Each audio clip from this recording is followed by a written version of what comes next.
पूजितं सुरनरोत्तमे मुदा धर्मनन्दनमहं विचिन्तये त्वं सुकान्तवृतं कान्तं त्वं कान्तं सर्वदोगतं त्वं गते द्वे गदेवत्वं त्वं वन्दे भक्तिकासुतम्। सर्व अवतारी सर्व कारणना कारण આપણા સૌના મોક્ષદાતા ઈષ્ટદેવ ભગવાન શ્રી સ્વામિનારાયણ સ્વામિનારાયણ સંપ્રદાય દક્ષિણ વિભાગ અધિષ્ઠાતા દેવ વડતાલવાસી શ્રી લક્ષ્મીનારાયણ દેવ હરિકૃષ્ણ મહારાજ,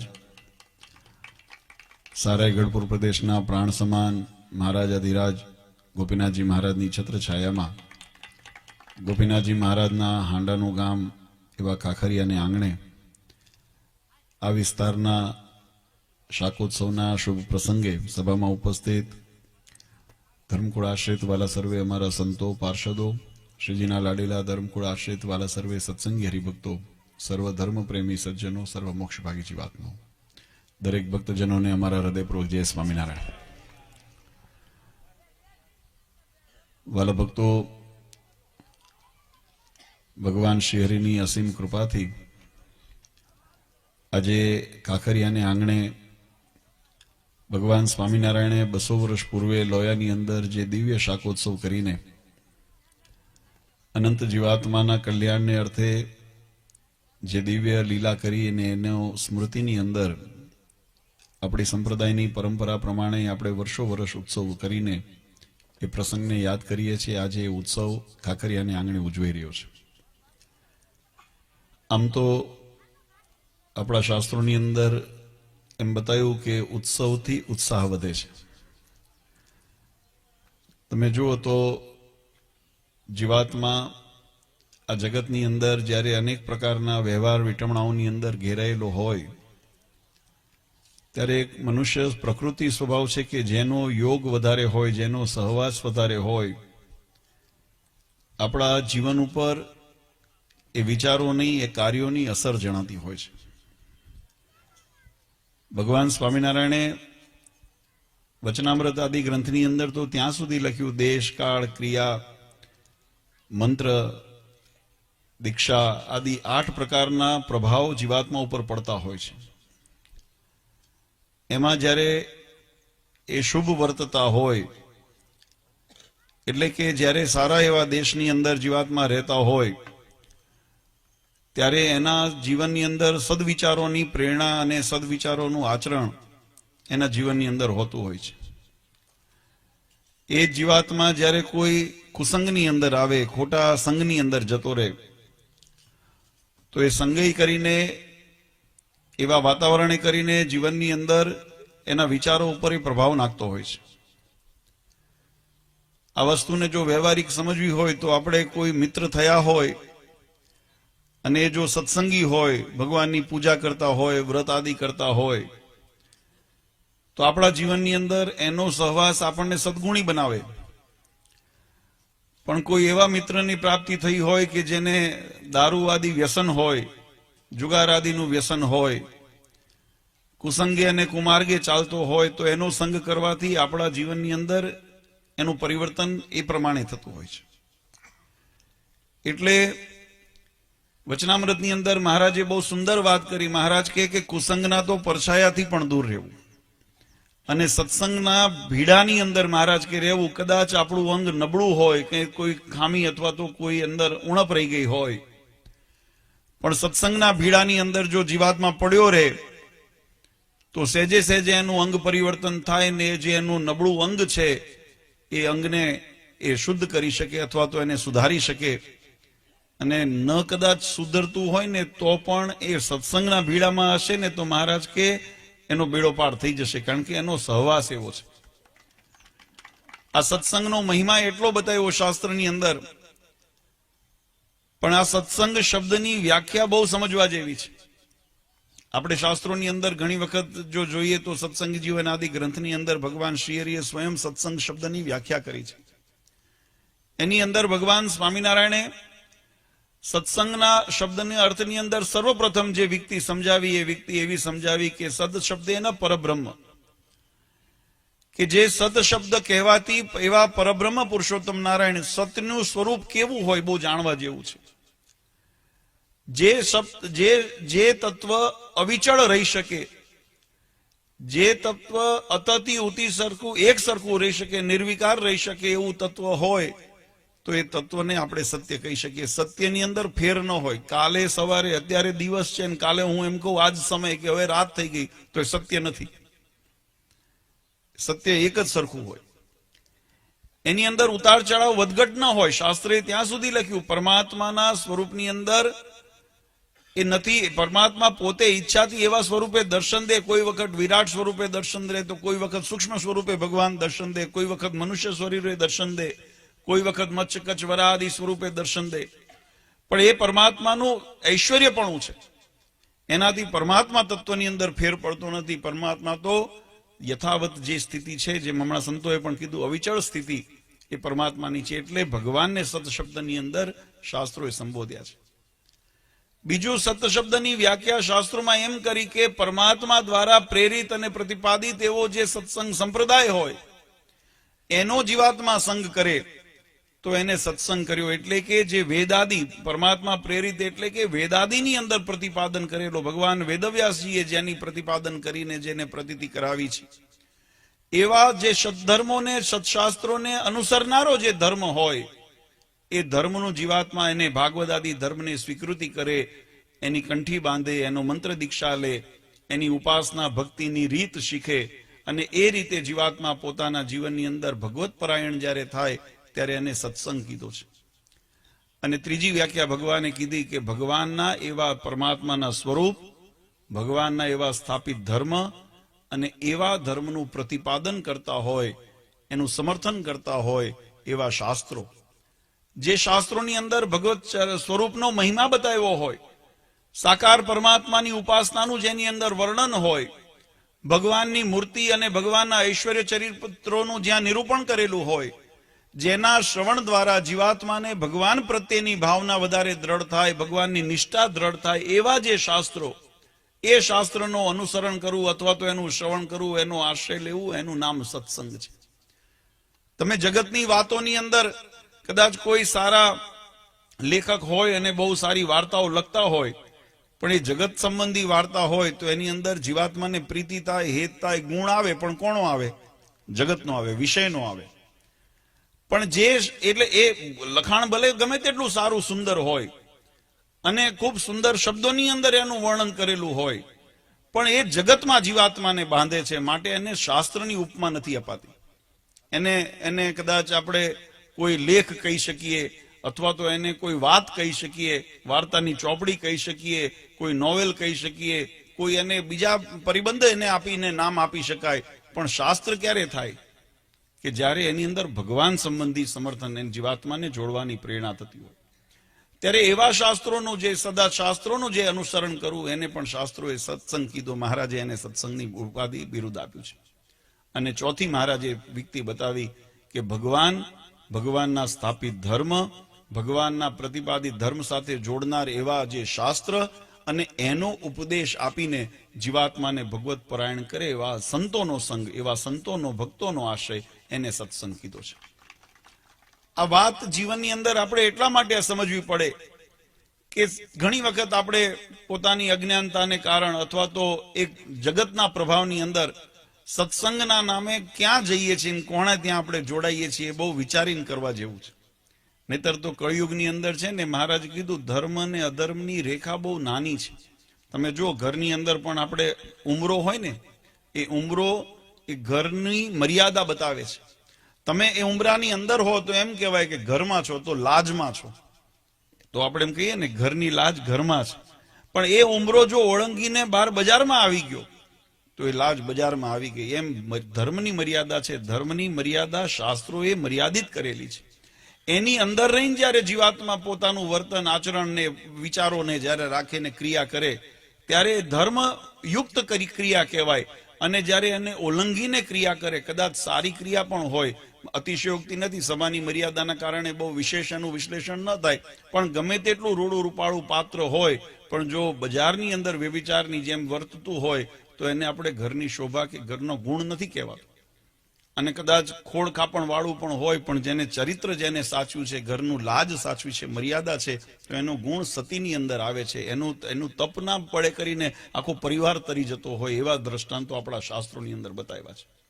તો કહેવાની પાછળનો ભાવાર્થ એ છે વાલા ભક્તો કે સત્સંગનો મહિમા શાસ્ત્રોએ બતાવ્યો, પણ એ સત્સંગની રીત પણ શાસ્ત્રોએ બતાવી કે કેવા સ્વરૂપનો સત્સંગ જીવાત્મા કરે તો જીવાત્માને આ સંસાર અને ભવસાગરથી મુક્તિ પ્રાપ્ત થાય.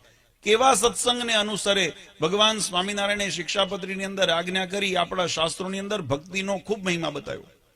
વચનામૃત આદિની અંદર મહારાજે કીધું ભગવાનને રાજી કરવાના અનેક પ્રકારના સાધનો શાસ્ત્રોમાં બતાવ્યા છે. વ્રત, તપ આદિ, ભગવાનને યાત્રા કરીએ, દાન કરીએ, સેવા કરીએ, બધા ભગવાનને રાજી કરવાના જ સાધન છે. પણ એમાં સૌથી શ્રેષ્ઠ સાધન હોય તો ભગવાનની ભક્તિ છે. જીવાત્મા જો મહાત્મ જ્ઞાને સહિત ભગવાનની ભક્તિ કરે, મહારાજ કે ધર્મ, જ્ઞાન, વૈરાગ્ય ને ત્રણેયને એની અંદર આવાંતરની અંદર પોષણ મળી જાય. કારણ કે ભગવાનનું મહાત્મ જીવાત્મા જો સમજ્યો હોય ને તો ભક્તિ તો કરે જ, અનુરાગે કરીને, ભગવાનની પ્રીતિએ કરીને જીવાત્મા ભક્તિ તો કરે જ, પણ એ ભક્તિની અંદર ભગવાનનો જે અનુરાગ છે, અનુરાગ એને ફરજ પાડે કે જીવાત્મા ક્યારે ભગવાનની આજ્ઞાનો લોપ ન કરે, એટલે ધર્મ સહેજે સહેજે સચવાય. ભગવાનની અંદર અતિશય આસક્તિ જેને થઈ છે, અતિશય મોહ પરમાત્માના સ્વરૂપની અંદર થયો છે, ભગવાનની અંદર પ્રેમ જેને થયો છે, એને જગતના જે વિષયો છે નાશવંત જણાય, અને નાશવંત જણાય એટલે વૈરાગ્ય આપોઆપ એની અંદર થઈ જાય, એની અંદર મમત્વ ન થાય. એને ખબર છે કે મને મળ્યું શું છે. તમને જો ઘણી વખત મહારાજશ્રી દ્રષ્ટાંત દે છે કે 10 રૂપિયાની નોટ પડી હોય અને એની સામે 100 રૂપિયાની નોટ પડી હોય, તો આપણને કોઈ કદાચ કહે કે ભાઈ આમાંથી બેમાંથી એક ઉપાડવાની છે, કઈ ઉપાડી? આપણે હોની જ ઉપાડીએ ને. એનો મહિમા આપણને ખબર છે, કારણ કે એ 100ની નોટની અંદર આવી 10 નોટો બીજી 10 ની અંદર સમાયેલી છે. તો જેનો મહિમા ખબર છે તો એ કરીને આપણું આકર્ષણ ને વૃત્તિ થાય. પછી 10ની નોટ એ સરકારી જ છે. હમણાં સંતોએ દ્રષ્ટાંત દીધું ને, સરકારની બેંકમાં જ છપાણી છે અને કદાચ પ્રમાણિક હોય. હવે તો જો કે તો સાવધાની, ખોટી નવામાં તો સંતોએ જે દ્રષ્ટાંત આપ્યું કે ખોટી નોટ હોય ને સાચી નોટ હોય, તો એમાં તો આપણને ખબર સહેલાઈ છે કે ભાઈ ખોટી નોટ ન લેવાય. પણ ઓલી તો સાચી છે તોય ન લેવાય. કેમ? કે એની અંદર માલ નથી. એની અંદર જે માલ છે ને એ માત્ર અલ્પ છે, અને જેની અંદર માલ વધારે છે ને એમ લેવાય. એટલું આપણું વિવેક બુદ્ધિ આપણને શીખવે. તો જેમ આ જગતના સંસારના સુખની અંદર, આ જગતના જે પંચભૂતના જે વિષયો છે એની અંદર જે જીવાત્મા જે ઓતપ્રોત થાય છે, શાસ્ત્રમાં તો એમ કીધું કે ભગવાનના સુખની આગળ, અક્ષરધામના સુખની આગળ તો સ્વર્ગાદિના સુખ છે ને તો નરક સમાન ભાસે છે. નરક સમાન એટલે સ્વર્ગને નરક નથી કીધું, એની પરિભાષા જુદી છે, પણ છતાંય એના સમાન તુચ્છ ભાષે છે. ભાવ એટલો જ છે કહેવાનો કે ભગવાનનું સુખ એટલું અનંત છે, એટલું અનહદ છે કે જેની અંદર જીવાત્મા એક વખત જો ઓતપ્રોત થઈ જાય અને એ સુખનો આસ્વાદ માણે, તમને પછી જેને કહેવાય કે ગળપણનો સ્વાદ આવ્યો હોય, કે જેને મીઠાશનો સ્વાદ એને લીધો હોય, પછી એને થોડું પણ મોળું કે ફીકવું હોય ને તો એને હદે નહીં, અથવા તો એને રૂચે નહીં. એવું આપણને ખબર છે, કારણ કે ગળપણનો સ્વાદ શું છે. પણ ચાખ્યો હોય તો, જો ન ચાખ્યો હોય તો આપણને, તમે ઘણી વખત ખારા પાટની અંદર જુઓ તો પાણી આપણે કાઢતા હોય તો ખારું પણ નીકળતું હોય, મોળું પણ નીકળતું હોય, કડવું પણ નીકળતું હોય. પણ જેને મીઠા પાણીનો સ્વાદ ચાખ્યો એના પછી એ ગળે ઘૂંટડો ઉતરતો નથી. કારણ કે એટલે સંતોએ કીર્તનમાં લખ્યું કે જે મોઢે દૂધપાક ખાતા હોય, કીર્તનમાં આપણે કહીએ છીએ ને, એ મોઢે પછી છાશ ખવાતી નથી. જે મોઢે પાન ચાવ્યા હોય એ મોઢે પછી કોલસા ચવાતા નથી. કેમ? કારણ કે એનો સ્વાદ આપણને એક વખત દાઢે લાગી ગયો છે. એમ ભગવાન સ્વામિનારાયણે વચનામૃતની અંદર આ વાત સમજાવી કે જીવાત્માને એક વખત પરબ્રહ્મ પુરુષોત્તમ નારાયણનો મહિમા જીવાત્માને સમજાય, અને એ ભગવાનનો મહિમા સમજ્યા પછી એ ભગવાનના સુખની અનુભૂતિ જીવાત્માને થાય. જો સત્સંગનો માર્ગ છે ને વાલા ભક્તો, અનુભૂતિનો માર્ગ છે. આ જીવની જો દેહની અંદર વચનામૃતમાં મહારાજે એક વખત સાળંગપુરમાં સભા કરીને બેઠા હતા, અને ત્યાં મહારાજે સંતોને કીધું કે બધા પ્રશ્નોત્તર કરો. ત્યારે ગોપાળાનંદ સ્વામીએ ભજનાનંદ સ્વામીને પ્રશ્ન પૂછ્યો છે કે આ દેહની અંદર રહેલો જે જીવ છે એ જીવનું સાક્ષીપણું કેટલું, જાણપણું કેટલું.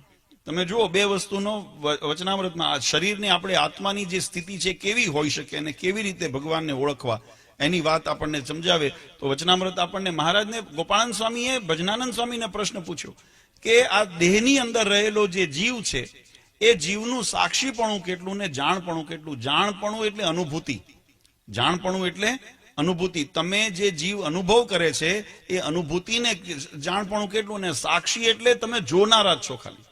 આ જીવને જો સાક્ષી એટલે ખબર પડે ને, એક કોઈ તમે જો વ્યવહારિક કાર્યનું દ્રષ્ટાંત આપું તો ખ્યાલ આવે કે એક કોઈ ખેડૂત ખેતી કરે છે, એ પોતે મહેનત કરે છે, એની અંદર પુરુષાર્થ કરે છે, એ કાર્ય કરે છે, અને એક શેડે ઉભો રહીને જોતો હોય તો એનો સાક્ષી થયો.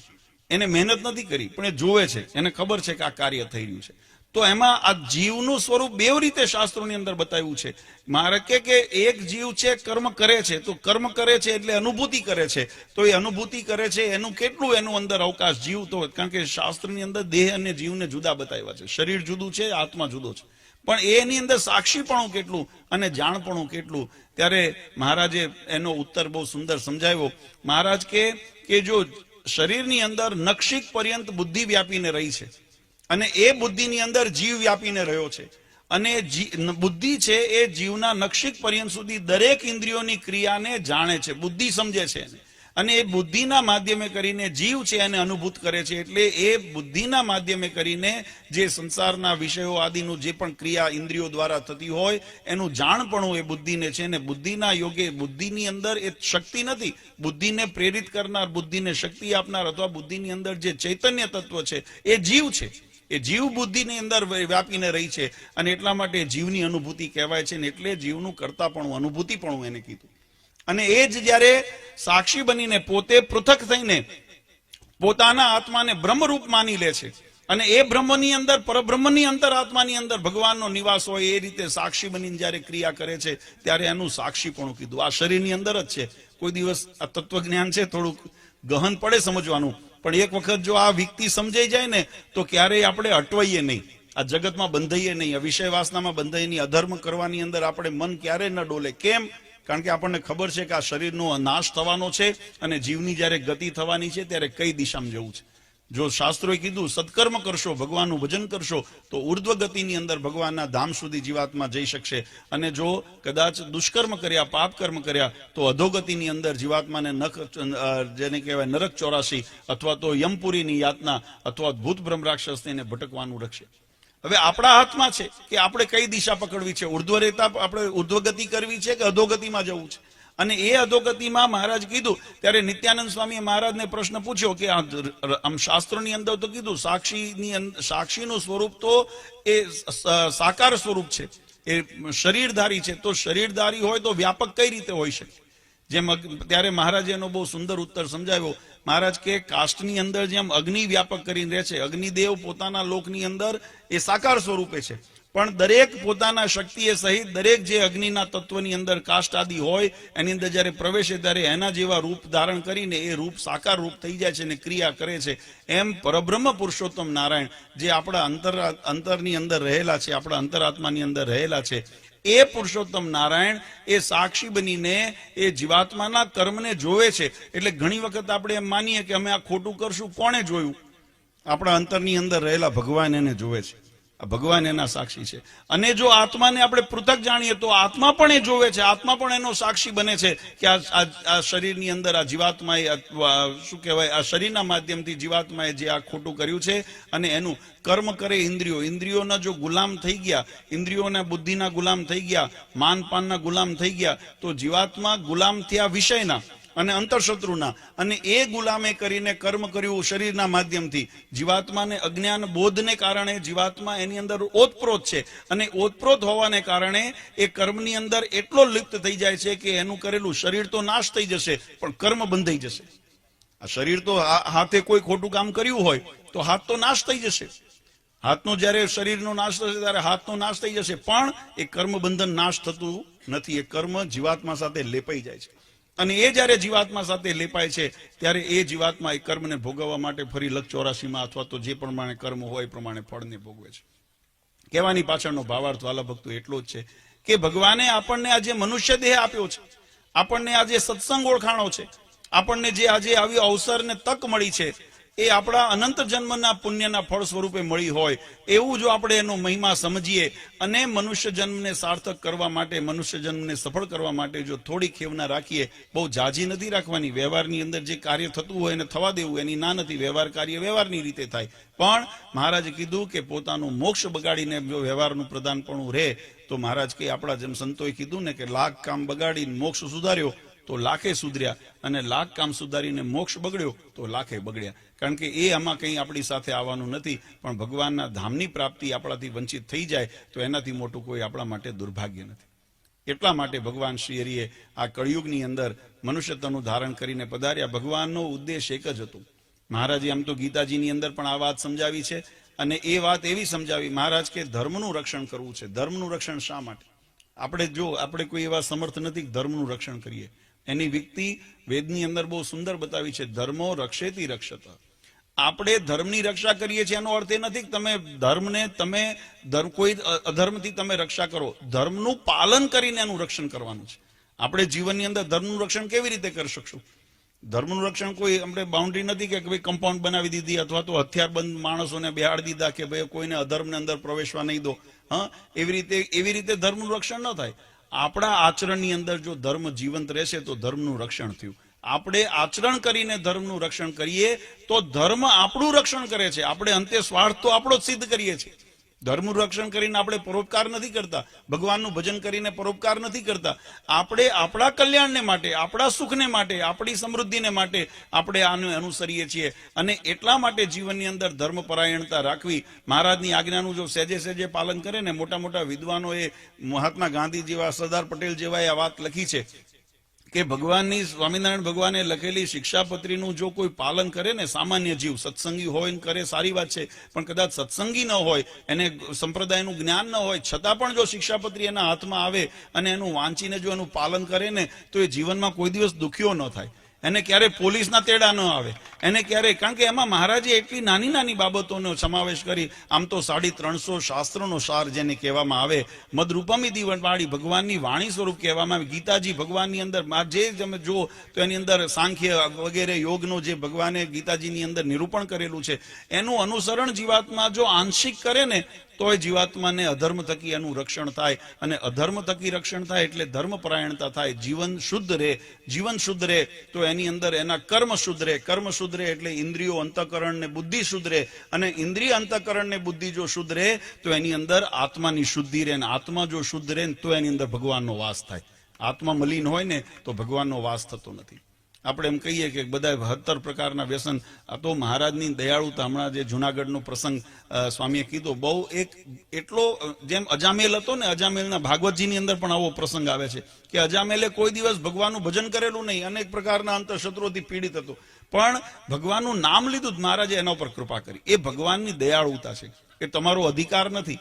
એટલે સ્વામીએ પાછળ ચોખવટે કરી, કાલથી પોટલીઓ ન ખોલશો કે ભગવાન આ પીતા હોય એને લેવા આવે.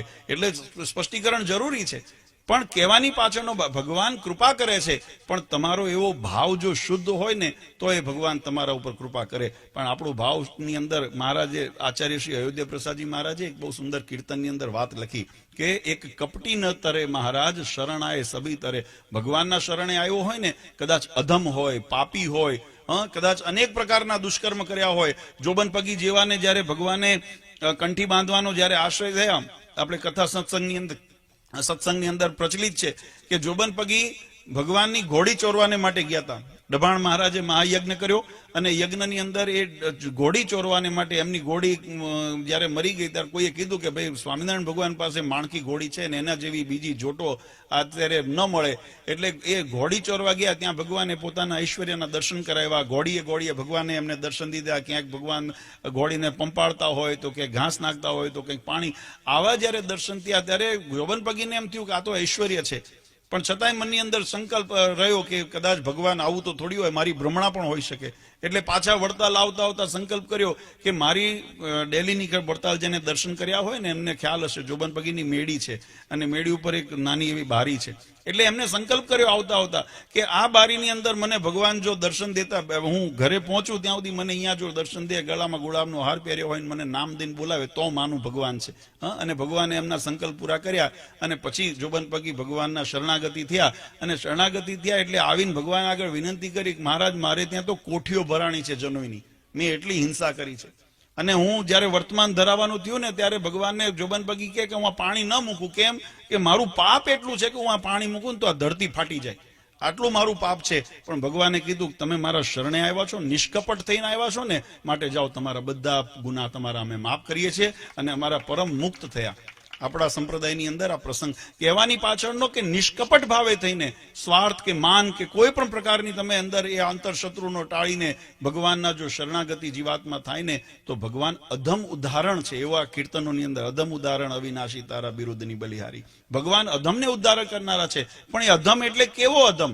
જેને પોતાના માર્ગમાંથી પરિવર્તિત થવું છે.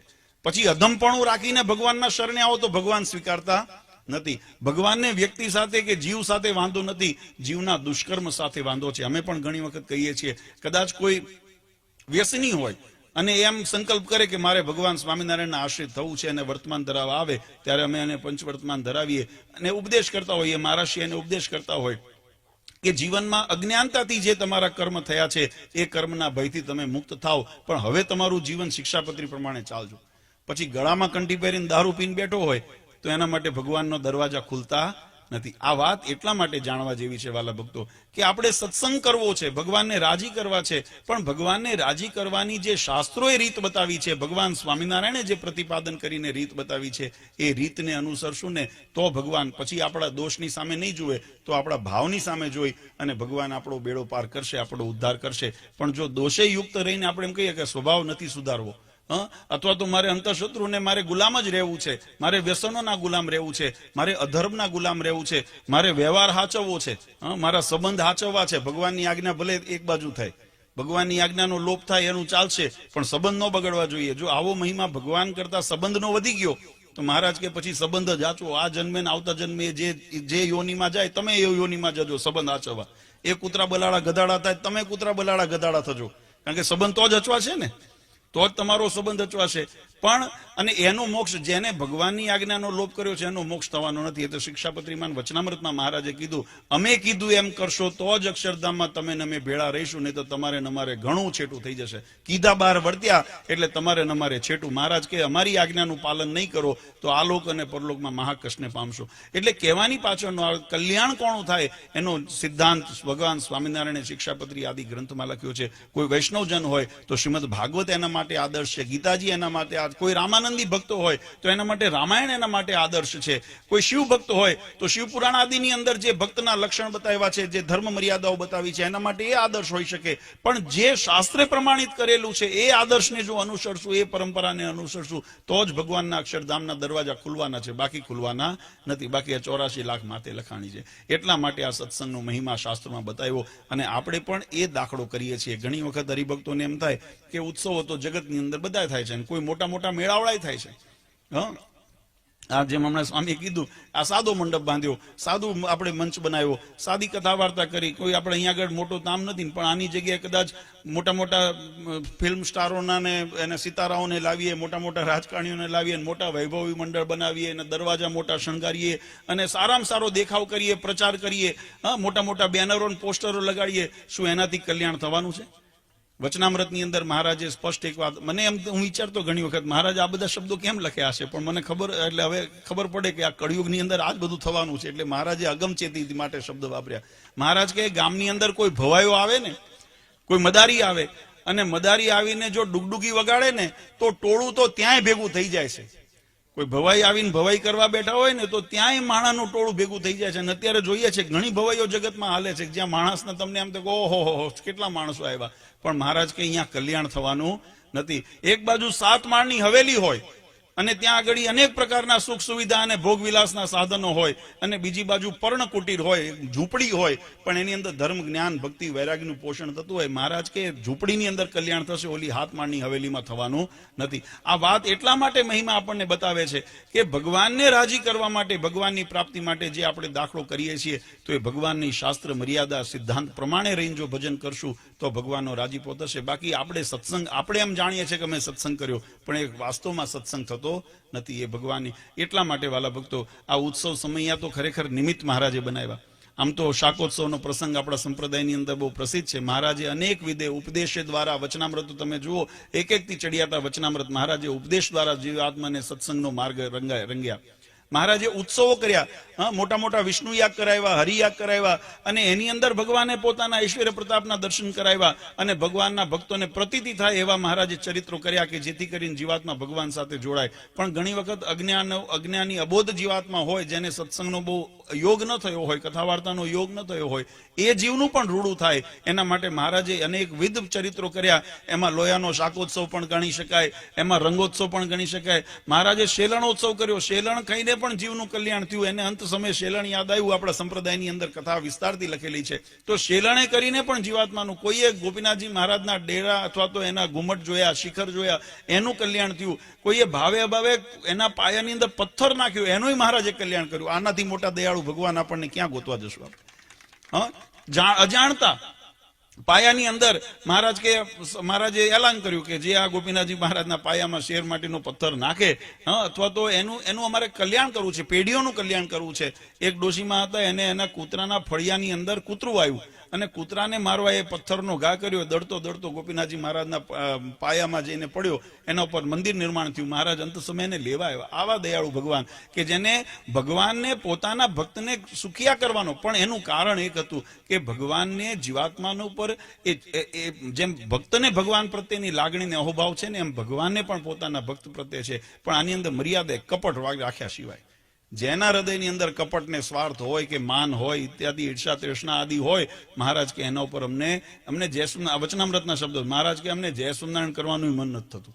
આ ભગવાન સ્વામિનારાયણ કીધું, પરાણે બેઠો હોય ને પગ આગળ, તોય મહારાજ કે અમને એને જય સ્વામિનારાયણ કરવાનું. અને જે અમારી આજ્ઞામાં રહેતો હોય, એ કાશી બુરાનપુર રહેતો હોય, એટલે કે લાખો ગૌ છેટો રહેતો હોય, તો મહારાજ કે અમે એનાથી ક્ષણ માત્ર અળગા રહેતા નથી. એ અમારા હૃદયમાં છે ને અમે એના હૃદયમાં છીએ. આ ભગવાન સ્વામિનારાયણના શબ્દો છે. આજે એ પ્રાપ્તિ, એ પાત્રતા કેળવવા માટે આ સત્સંગ છે. મહારાજે એટલી દયા કરી કે કોઈ એવો અધમ જીવ હોય અથવા તો કોઈ અજ્ઞાની જીવ હોય, એને પણ મહારાજે પોતાના દર્શનનું સુખ આપીને આ લોયાની અંદર શાકોત્સવ પણ મહારાજે એવો કર્યો. આપણે કથા ઘણી વખત સાંભળી છે, પણ એ પ્રસંગને યાદ કરીએ, કારણ કે શાકોત્સવ યાત્રા છે આપણી. ત્યારે ભક્તોને એમ થાય કે આ શાકોત્સવ વળી ભગવાને જે ચરિત્ર કર્યા ને વાલા ભક્તો, આપણા સંસ્કૃતિની અંદર એને ઉત્સવ કહેવામાં આવ્યા. કારણ કે એનો સંબંધ ભગવાન સાથે પ્રીતિ કરાવવાનો છે. ભગવાને જેમ ગોવર્ધન લીલા કરી, જયારે ઇન્દ્રએ અતિવૃષ્ટિનો પ્રકોપ કર્યો, ત્યારે ભગવાને પોતાના આંગળી, ટચલી આંગળી ઉપર ગોવર્ધન તોલ્યો, અને એ પ્રસંગ જયારે થયો ને પછી મહારાજે ગોવર્ધન પૂજા કરી, અન્નકૂટ કરાવ્યો. આજે વર્ષો વીતી ગયા, આપણી સનાતન ધર્મની અંદર, સંસ્કૃતિની અંદર, દરેક મંદિરની અંદર આપણે બેસતા વર્ષે અન્નકૂટ અને ગોવર્ધન પૂજાનું આયોજન કરીએ છીએ. એ પ્રસંગને એટલા માટે યાદ કરીએ છીએ કે એમાં ભગવાને જીવાત્માનું રૂડું થાય ને ભગવાનનો મહિમા જીવાત્માને સમજાય, એવો દિવ્ય પ્રસંગ હતો. આપણે પણ એ દ્રઢતા કરવાને માટે ઉત્સવ કરીએ છીએ. આપણી સંસ્કૃતિની અંદર ભગવાને પછી રામનવમી હોય, હરિજયંતિ હોય, ઇત્યાદિ જે પણ દિવાળી આદિના પ્રસંગ આવતા હોય, ત્યારે આપણે એને ભાવથી, આપણે શ્રદ્ધાથી આપણે ઉજવતા હોઈએ છીએ. એમ શાકોત્સવ પણ ભગવાને એવી દિવ્ય લીલા કરી હતી. આ જગતના મેળાવડાની જેમ જમણવાર નહોતો. આપણે ત્યાં લગ્ન પ્રસંગ, વ્યવહાર પ્રસંગ હોય તો આપણે બધાને તેડાવીને જમણવાર કરતા હોઈએ, અને આનાથી કદાચ સારું કરતા હોઈએ. કદાચ જો સારા સુખી માણસ હોય તો પરવર આદિનું, જેને કહેવાય ને પરવર શાકનો રાજા કહેવાય, એનું શાક બનાવીને, અને ઘણા એટલા સુખિયા હોય સફરજનનું શાક કરે, કાશ્મીરથી સફરજન મંગાવે, એનું શાક કરીને ખવડાવે. પણ એની અંદર મેં કીધું એમ કે જગતનો સ્વાદ હોઈ શકે, પણ ભગવાનનો ભાવ ન હોય ને એટલે કલ્યાણ ન હોય. જ્યારે આ રીંગણા જેવા તુચ્છ પદાર્થ હતા, જેને રીંગણાની બહુ કિંમત સામાન્ય જીવનમાં ન આવે, હવે તો એની વેરાયટીઓ બનીને ઓળા કરીને બધા કરીને ખાય, જુદી વસ્તુ છે, એ પોતાના સ્વાદને ફેરવવા માટે. પણ બાકી એને સારા પ્રસંગની અંદર એનો સમાવેશ નહોતો. મહારાજે એ જમાનાની અંદર કીધું કે આપણે રીંગણાનું શાક કરીએ, અને રીંગણાનું શાક મહારાજે સ્વયં હાથમાં 12 મણ ઘીનો વઘાર કરીને 60 મણ રીંગણાની અંદર ઓર્યા. મહારાજે પોતાના હાથે હળદર, મસાલો, મીઠું વગેરેની અંદર નાખ્યું, અને એનો સ્વાદ એવો થયો. નહીં તો કોઈ સારો રસોઈયો હોય ને તો સ્વાદિષ્ટ કરી શકે, પણ સ્વાદ ફેરવી ન શકે. ભગવાન સ્વામિનારાયણ એની અંદર એટલું ઐશ્વર્ય મૂક્યું. એ શાકની અંદર સંતોએ લખ્યું કે મેવા મિષ્ટાન આદિ ઘણું બધું બનાવ્યું હતું રસોઈની અંદર, પણ કોઈએ બીજું જમ્યા નહીં, બધા શાક જ જમ્યા. કેમ? કારણ કે એની અંદર તૃપ્તિ થતી હતી. એ સ્વાદ, શાક ખાય અને જેવું ભાવતું હતું એવો સ્વાદ આવે. જેને કોઈને મોહનથાળ, મેસૂબ, જેને દૂધપાક, જેને જે ભાવતું હતું એને એવો સ્વાદ શાકમાં આવે, અને એ શાકનું ખાઈને બધા તૃપ્ત થઈને. એનું એટલું જ નહીં, એનાથી વિશેષ ભગવાને પોતાના જે અજ્ઞાની ભક્તો હતા અથવા જાણ ભક્તો હતા, એને પણ પોતાના ભગવાન પ્રણાની પ્રતીતિ કરાવી. આ બન્યું. મહારાજ જયારે આ બધા ચરિત્ર કરતા ને, ત્યારે હળદર, મસાલો વગેરે પોતાના એ મસાલાની પોતાની હાથે એ શાકની અંદર, વઘારની અંદર નાખે, અને પછી મહારાજ પોતાના વસ્ત્રો પર હાથ લૂઈ નાખે. એટલે આ દ્રશ્ય જોઈને ઘણાને મનમાં એમ થાય કે આને ભગવાન કેમ કરે. હમણાં સંતોએ જે વાત કરીને કે ભગવાન કાકડી ખાધી રથની ઉપર, હાથીની અંબાડી ઉપર બેસીને, તો કોઈને એમ થાય કે આટલો વિવેક નથી, આટલા બધા હજારો માણસોની દ્રષ્ટિ એમના તરફ છે ને એ નાના બાળકની જેમ કાકડી ખાય છે, અને ભગવાન કેમ માનવા? ગણાયને આપણે ભાગવતજીની અંદર પ્રસંગ આવે ને કે ભગવાન કૃષ્ણચંદ્ર કાળી કામળી નાખીને હાથમાં દંડો લઈને ગાયો ચરાવવા જતા, ત્યારે ઘણાને એમ થાય કે આ બ્રહ્માંડના અધિપતિ, આ પરબ્રહ્મ પુરુષોત્તમ નારાયણ ગાયો ચરાવવા જાય? આ તો ગોવાળનું કામ છે. એટલે ઘણા ન ઓળખી શકે ભગવાનના ચરિત્રની અંદર. પણ ભગવાન મનુષ્ય લીલા કરતા હોય ત્યારે બધું ભગવાન કરતા હોય. શું ન કરી શકે? મહારાજે વચનામૃતમાં લખ્યું, ભગવાન કેવા ચરિત્ર ન કરી શકે, એ ધારે કરી શકે, એટલા સ્વરૂપ લઈ શકે. એ પ્રાણી ઉપર મહારાજ જેમ અહીંયા વડનગર વિસનગર મહારાજ બિરાજતા હતા, અને અહીંયા જસદણની અંદર જયારે ભીડ પડી ત્યારે મહારાજ એ ભોગાવા ઉપર 2 કાંઠે પાણી જતું હતું, મહારાજ એના પર છપ છપ ચાલીને એના ઉપર મહારાજ ગયા. એ ભગવાનની ઐશ્વર્ય પ્રતાપનું છે. અને એ ભગવાનના પ્રતાપે કરીને ઘણી વખત વચન સિદ્ધ એવા સંતોને મુક્તોને એવા દર્શન થાય, એ ભગવાનના પ્રતાપે કરીને. ભગવાનને જયારે સંતોએ પૂછ્યું કે જો હું આ દરા ઉપર ન આવ્યો તો શું થાત? ગોપાળાન સ્વામી કે મહારાજ આ સંતોની સામર્થ્ય એટલી છે કે આ તવા ઉપર રોટલો ફેરવો ને તમે, એમાં બ્રહ્માંડ ફેરવી નાખે. પણ અમે બધા તમારા પ્રતાપે છે. કોના પ્રતાપે? આ અમારી સામર્થ્ય નથી. આ સૂર્યની અંદર તેજ છે ને, તેજના પ્રકારે આ સમગ્ર ગ્રહો આદિ જે છે ને પ્રકાશિત છે. સૂર્યમંડળથી જો વિખૂટા પડી જાય ને તો એક પણ પ્રકાશમાન થવાને સંભવ નથી. એમ ભગવાનના પ્રતાપે કરીને આ બધી પ્રાપ્તિ થાય. ત્યારે મહારાજ આ બધા જયારે લીલા કરતા ત્યારે કાશીદાસ કામદાસ વગેરે પાટીદાર ભક્તો ચરોતરથી ભગવાનના દર્શને આવેલા, અને આવ્યા ને એમને ભગવાનનું આ ચરિત્ર જોયું, મનની અંદર અભાવ આવી ગયો કે આને ભગવાન કેમ માનવા? આને તો એટલો વિવેક નથી કે પોતાના વસ્ત્ર ઉપર પોતાના હાથ લુએ છે, અને ભગવાન કેમ માનવા? ત્યારે ભગવાને સંતોને પૂછ્યું કે કોઈ તરસ્યો હોય ને કુવા કાંઠે આવે ને તરસ્યો પાછો જાય ને કેમ ગણવો?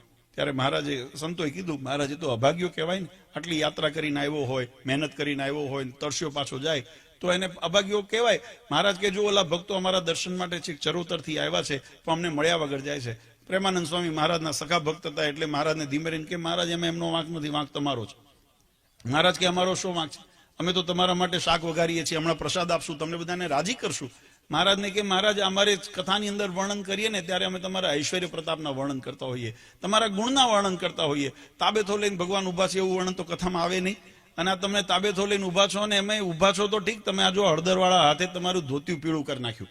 અમે પહેરાયું હતું ત્યારે સફેદ ધોતિયું પહેરાયું હતું, પણ તમે પીળું કરી નાખ્યું. મહારાજ પ્રેમાનંદ સ્વામીએ કીર્તનમાં લખ્યું, હલ્દીવાલા હાથ લુવે નિજ ધોતીએ, પીળે પટ શોભે પરિબ્રહ્મ જો. અમને તો તમે પીળું પિતાંબર પહેર્યું હોય એવા દર્શન થાય છે, પણ અભાગ્યો જીવ છે, અજ્ઞાની જીવ છે, એને કેમ ખબર પડે કે આ પીળું પિતાંબર છે કે આ ધોતિયું છે? એને તો એમાં થાય ને કે આ ધોતિયું પીળું કર્યું. આ કેમ તમારામાં વિશ્વાસ કરે અને તમારા શરણમાં ન આવે અને આ જગતની અંદર જો અભાવ લઈને પાછો જાય તો મહારાજને એનું મોક્ષ બગડે. એનું લખ 84 માતે લખાય. માટે સંતોએ વિનંતી કરી, ભગવાન કૃપા કરો.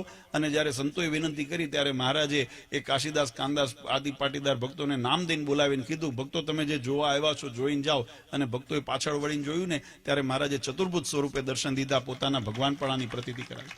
આ પ્રસંગ એટલા માટે આપણા માટે દિવ્ય બને છે. આ જગતનો મેળાવડો નથી. ભગવાનના યોગમાં આવ્યા પછી જો રીંગણ પણ પોતાનો સ્વાદ બદલી નાખતા હોય. આપણે અહીંયા રાજકોટની કથા બહુ પ્રસિદ્ધ છે. રાજકોટની અંદર ભગવાન ને ગોપાળાન સ્વામી આદિ સંતો જયારે રાજકોટ પધાર્યા ત્યારે એક બોરડીનું વૃક્ષ હતું ને બોરડીના વૃક્ષની નીચે ભગવાન બેઠા, સંતો બેઠા. અને સંતો જયારે સભા પૂરી થઈને ઉભા થતા હતા, બોરડીના ડાળ નીચે હતી, થોડી નાના નીચા હતા. ગોપાળાન સ્વામી કાઠાળા હતા એટલે ઉભા થયા અને ગોપાળાન સ્વામીના માથાનો રૂમાલ અને એનો છેડો કપડું એ બાવળના કાંટાની અંદર ભરાણો. અને બોરડીના બોરડીના કાંટાની અંદર ભરાણો. જો આ ધ્યાન રાખો ને તો આવું થાય. આ સારું થયું મને, કારણ કે નો ધ્યાન હોય ને તો હાલે જાય. પણ આ સારું છે. અને જગત ઘણી વખત એ જ બેઠું હોય, ભૂલ ક્યાં કરે છે? ભૂલ પકડવા જ બેઠું હોય. ભૂલ ન પકડજો, ભાવ પકડજો. ના, સાચી વાત છે. અને સારું છે, તમારી સજાગતા બતાવે છે કે તમે સભામાં છો. નહીતર તો સભામાં ન હોત ને તો હાલે જાત, બધામાં તાળીઓ પાડીને ઉભા થઈને જતા રહ્યા હોત. હમણાં રીંગણા પા દ્રષ્ટિ અહીંયા છે, મન ત્યાં છે રીંગણામાં. બરાબર. એટલે બોરડીના વૃક્ષની નીચે ભગવાન બેઠા હતા. ગોપાળાનંદ સ્વામી ઉભા થયા, માથાનો રૂમાલ છે એ બોરડીના કાંટાની અંદર ભરાણો. એટલે ગોપાળાનંદ સ્વામી એટલું કીધું કે તારા નીચે, આ શબ્દ સમજો, ઘણા એમ આના ઘણા પ્રકારે અર્થ કરતા હોય છે, પણ ભગવાન ગોપાળાનંદ સ્વામીના જે શબ્દોનો યથાર્થ અર્થ જો કરવો હોય તો એના શબ્દોને યથાર્થ રીતે જોજો. ગોપાળાનંદ સ્વામીએ એમ કીધું, તું મને વળગી, તું મને ભરાણી, એવું ન કીધું. એમને એમ કીધું, તારી નીચે અનંત કોટી બ્રહ્માંડના અધિપતિ આવીને બેઠા, છતાંય તે તારો સ્વભાવ ન છોડ્યો. ગોપાળાનંદ સ્વામીના શબ્દો સાચા, પણ ગોપાળાનંદ સ્વામીના શબ્દો કોણે સંબોધીને હતા, મહત્વનું એ છે. આજે ઘણી વખત આપણે એટલા માટે હું કોઈનું અવગુણ કે મહિમા ઓછો કરવાનો ભાવ નથી, પણ એ શબ્દોને જો યથાર્થ સમજવો હોય ને તો સંબંધ કોની સાથે થયો છે એ મહત્વનું છે. અને ગોપાળાનંદ સ્વામી એમ કીધું કે અનંત કોટી બ્રહ્માંડના અધિપતિ તારી નીચે આવીને બેઠા, તોય તે તારો સ્વભાવ ન છોડ્યો. આ સંતોના શબ્દ એ બોરડીના હૈયાની અંદર વાગ્યા અને બોરડીએ તત્કાળ પોતાના તમામ કાંટા ખેરવી નાખ્યા. આ પ્રસંગ આપણા સંપ્રદાયની અંદર ઇતિહાસમાં લખાણો છે. આજે પણ તમે રાજકોટ જાઓ ને તો એ કાંટા વગરની બોરડી, એનું એ મંદિર, આપણા મંદિરના પટાંગણની અંદર જે બોરડી આજે પણ એ સાક્ષી એની પૂરે છે. કહેવાની પાછળનો ભાવાર્થ વાલા ભક્તો એ છે કે ભગવાનના યોગમાં જીવાત્મા આવે, એનાથી જીવનની અંદર જો મહિમા સમજાય ને એનો મહિમા એ અસર ક્યાંથી કરે, એ સંતોના વચનથી, શાસ્ત્રના વચનથી. શાસ્ત્ર સંતો જ્યારે તમને ભગવાનની અંદર મહિમા જોડીને વાત કરે ને, ત્યારે તમારે એની અંદર જો ચોટ કરી જાય તો જીવન પરિવર્તન થઈ જાય. બોરડી જેવા પછી ઘણા કાંટા ન છોડે તો પછી એ કાંટાથી પછી ભગવાન આગા જાય. આમાં બે વસ્તુ છે કે કાં તો તમે તમારા સ્વભાવ છોડો તો ભગવાન નજીક આવે, સ્વભાવ ન છોડો મહારાજ કે અમે છેટા, અમારે ખપ નથી. એમ આપણે પણ જો ભગવાનની પ્રાપ્તિ માટે સત્સંગની અંદર જોડાણા હોઈએ, ભગવાનને રાજી કરવા જોડાણા હોઈએ, તો ભગવાનને આજ્ઞામાં રહીને ભગવાનનું ભજન કરીએ ને તો જ જીવાત્માનો બેડો પાર થાય, નહીંતર થતો નથી. આ મહારાજે ઉત્સવ કર્યો, મહારાજે ચતુર્ભુજ સ્વરૂપે દર્શન કરાવ્યા અને ભક્તોને પોતાના પરબ્રહ્મપણાની પ્રતીતિ કરાવી. ત્યારે આજે પણ આપણે એ ઉત્સવને, એ રીંગણા જેવા હતા પણ ભગવાનના યોગમાં આવ્યા તો એના ગુણ આજે વિદેશોની અંદર પણ ગવાય છે. કોઈ પણ જગ્યાએ સંસારમાં શાકોત્સવનું નામ પડે એટલે એની અંદર રીંગણા જ હોય, બીજા કોઈ શાક હોતું નથી. કેમ? કારણ કે એની અંદર ભગવાનનો રાજીપો દેખાણો, ભગવાન એના ઉપર રાજી થયા તો એનાથી એના ભાગ્ય ઉગડી ગયા. એમ આપણા જીવન ઉપર પણ જો ભગવાન રાજી થાય ને અને આપણે આપણા સ્વભાવને, ગુણને જો મૂકીએ, અવગુણોને આપણે જો મૂકીએ તો ભગવાન આપણા ઉપર રાજી થાય. અને એના માટેનો દાખલો છે આ પ્રસંગ. એટલા માટે આપણે કરીએ, કથા વાર્તાના યોગે કરીને, સત્સંગના યોગે કરીને. આ તો જેમ હમણાં છપિયા સ્વામીએ પણ વાત કરી, વર્ષોથી ભક્તોની ઝંખના હોય કે અમારા ગામમાં સત્સંગ વધે, અમારા હરિભક્તોને, અમારા બાળકોને સત્સંગનું પોષણ મળે, અને એના માટે એક નિમિત્ત ઊભું કરવું હતું. એટલે પૂજ્ય મહારાજશ્રીની આજ્ઞાથી આ શાકોત્સવ યાત્રાનું આયોજન કર્યું કે દરેક ગામમાં તો દર વખતે ન પહોંચી શકાય, પણ વિસ્તાર એરિયા વાઇઝ આપણે એવા આયોજન કરીએ કે 5-25 ગામડા ભેગા થઈને એક ઉત્સવ કરીએ, એની અંદર 5-25 ગામડાના હરિભક્તો આવીને લાભ લે. તો અહીંયા જે શબ્દ તમને ઉપદેશના માધ્યમથી, કથાના માધ્યમથી આપણે સાંભળ્યા હોય એને જીવનમાં વાગોળતા રહેવું, એનું મનન કરવું અને એના ઉપર વિચારવું. વિચારીને જે શાસ્ત્ર સંમત આપણને લાગતા હોય, ભગવાનની આજ્ઞા પ્રમાણે જે આપણા હિતમાં હોય એવા જે વચન છે એને જીવનની અંદર સ્વીકારવા. અમે ઘણી વખત કહીએ કે તમે માત્ર ખાઓ ને એટલે ગુણ નથી થતા. આ વિજ્ઞાન પણ એ જ વસ્તુ કે છે, તમે જેટલું ખાધું છે ને એટલું તમને ગુણ નથી કરતું. જે ખાધા પછી જેટલું પચે છે ને એટલું જ ગુણ કરે છે. જે અપચો થયો હોય ને તમને કોઈ વખત તો વમન થઈ જાય, કાં તો વિષ્ટા થઈ જાય, પણ એ ગુણ નથી કરતું. પણ જેટલું પચ્યું છે એમાંથી જે રસ નીકળ્યો છે ને એટલું જ આપણને અસર કરે છે, એટલી જ આપણને ઉર્જા મળે છે, એટલી જ શક્તિ મળે છે, એટલું જ પોષણ મળે છે. એમ ભગવાનના શબ્દો છે, શાસ્ત્રના શબ્દમાંથી કેવળ સાંભળીને બીજા કાને કાઢી નાખશો તો ગુણ નહીં કરે, પણ એને મનન કરીને, એને પચાવીને પોતાના જીવનમાં આપણે ઉતારીશું ને એના પ્રમાણે જીવન આપણું પરિવર્તિત કરશું તો નિશ્ચય આપણને ગુણ કરશે. અને આ સત્સંગનો હેતુ જે છે કે અમે કાયમ કહીએ છીએ કે જગતના જીવમાંથી ભગવાનના ભક્ત બનવું છે અને ભગવાનના ભક્તથી ભગવાનના મુક્ત બનવું છે. આ સ્થિતિની યાત્રા આપણે પામરથી, પતિતમાંથી ઉગરીને આપણે ભગવાનના ધામ સુધી જવું છે. તો એના માટેનો આ દાખલો, આ ઉત્સવના નિમિત્ત છે. ખરેખર ખૂબ આનંદની વાત છે. ખાકરિયાના ભક્તોએ ખૂબ સુંદર લાભ લીધો, આજુબાજુના ભક્તોએ પણ લાભ લીધો. જેને ભક્તોએ આ મહોત્સવની અંદર નાની મોટી યજમાનપણાની સેવા કરી છે એવા તમામ દાતાઓને, ભક્તોને પણ અમે અંતરથી ખૂબ ખૂબ શુભકામના અને આશીર્વાદ આપીએ છીએ. વર્ષો વર્ષ ભગવાનને પ્રાર્થના કરીએ કે આપણા વિસ્તારમાં આવા ઉત્સવ થતા રહે, જેના માધ્યમથી આપણને સત્સંગને બળ મળે, ભગવાનની આજ્ઞા અને સિદ્ધાંતોને બળ મળે અને ભગવાનની ભક્તિનું બળ વધે. આપણા જીવનની અંદર ભગવાનનો રાજીપો આપણા ઉપર રહે એવી હરિકૃષ્ણ મહારાજ, ગઢપુરપતિ ગોપીનાથજી મહારાજના ચરણારીમાં પ્રાર્થના કરી. પરમ પૂજ્ય સનાતન ધર્મ ધુરંધર આચાર્ય શ્રી અજેન્દ્ર પ્રસાદજી મહારાજ, અશોગાદીવાળા પૂજ્ય માતુશ્રીને મારા સમસ્ત ધર્મકુળ પરિવાર વતી આપ સૌને અંતરના આશીર્વાદ આપી મારી વાણીને વિરામ આપું. સહેજાનંદ સ્વામી મહારાજ.